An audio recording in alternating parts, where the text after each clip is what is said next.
Hi, I'm Chelsea. And I'm Lauren. And we are The Financial Diet. And today we're going to be talking about something that I hold very dear to my heart as a former financial hot mess, which is things that you can do today to be better with money. Part of the reason why I was always so terrible with money is because a lot of financial stuff feels so big and so long-term and scary, and you hear stuff like, retirement and goals and numbers with more than 2 zeros, and it just seems intimidating and you don't know where to start. So what really helped me was learning things that I could do within the day to make those bigger goals manageable. And to start things off, there were really 3 core changes that I made that you can make today that helped while not taking up too much time at all. So the first one for me was I downloaded an app called Mint, which we have talked about before. And basically for someone like me who's allergic to Excel spreadsheets, it's super helpful to just help you see your money, know where you're spending it, and start to manage it better. So my second thing was that I started just automating my savings, which meant that a check would come in and a certain amount would be taken away and sent to my savings account before I would see it,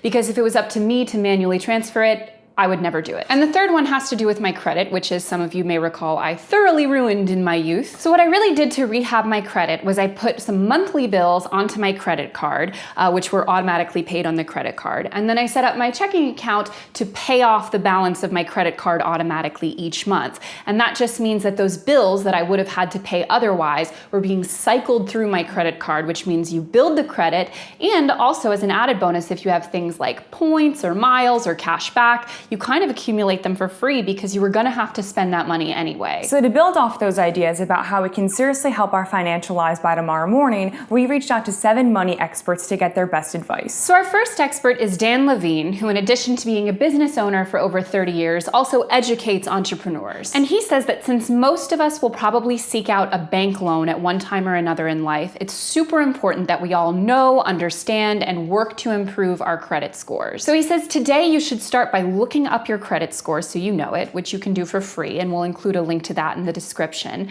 and start reading about what you can actually do to improve it. And he says that we should all be shooting for a score of at least 700. So our next tip comes from JMoney, the founder of Rockstar Finance. He says to track your net worth. Now, it only takes a few minutes to do this, and it can be a little bit painful at first because you really see the granular detail about your debts and your assets, but it's essential to staying motivated on your path to becoming more financially responsible. And we'll provide links to resources that will help you track your net worth in the description below. Our next tip comes from Allison Elkind, who is a financial advisor and a TFD contributor. And she reminds us that it's tax season, boo. But her advice for tax season is to make sure that you're getting the most out of your retirement accounts because, as she reminds us, putting more money into your tax qualified retirement accounts could mean getting a break on your taxes this year. So our next tip comes from Bridget Eastgard. She's the founder of the blog Money After Graduation, and she actually has an MBA in finance. And her tip is to put at least $10 towards your debts or even $10 towards your savings. She says that over the course of a decade, $10 per week adds up to more than $5,000. Basically, a little can go a long way towards savings or towards debt. So our next tip comes from Jane Wongbo, who in addition to being a former investment analyst and portfolio manager, started the Money School with Jane. And her tip is actually a little bit more like existential, let's say. So her advice is to forgo one thing today that you want to buy, whether that's a cup of coffee or something bigger, whatever it is, to feel good about that, sort of appreciate it, and then start to make that a habit. She says to really appreciate the feeling of not buying something as really an investment in the future. And she says that a key quality to people who became wealthy in life, as opposed to just sort of being born wealthy, is that they view all of their purchases as trade-offs.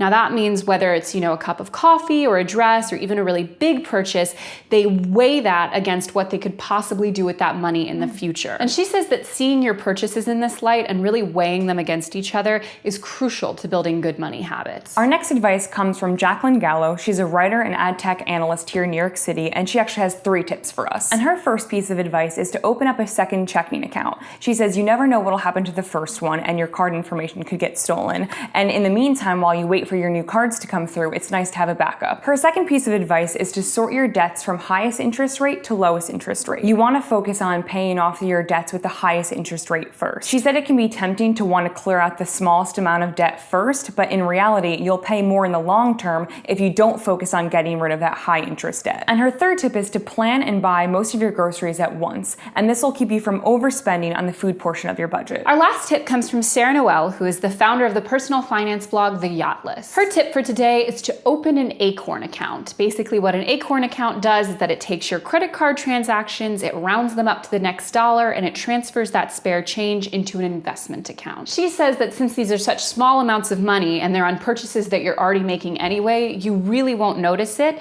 but it will really add up over time. So those are just a few of the things that you can do literally before tomorrow morning to make your financial life easier and healthier. If you have a really good one that we didn't include, leave it for us in the comments so that we can all reap the rewards of your wisdom. So thanks for watching, and don't forget to hit the subscribe button and go to thefinancialdiet.com for more. Bye!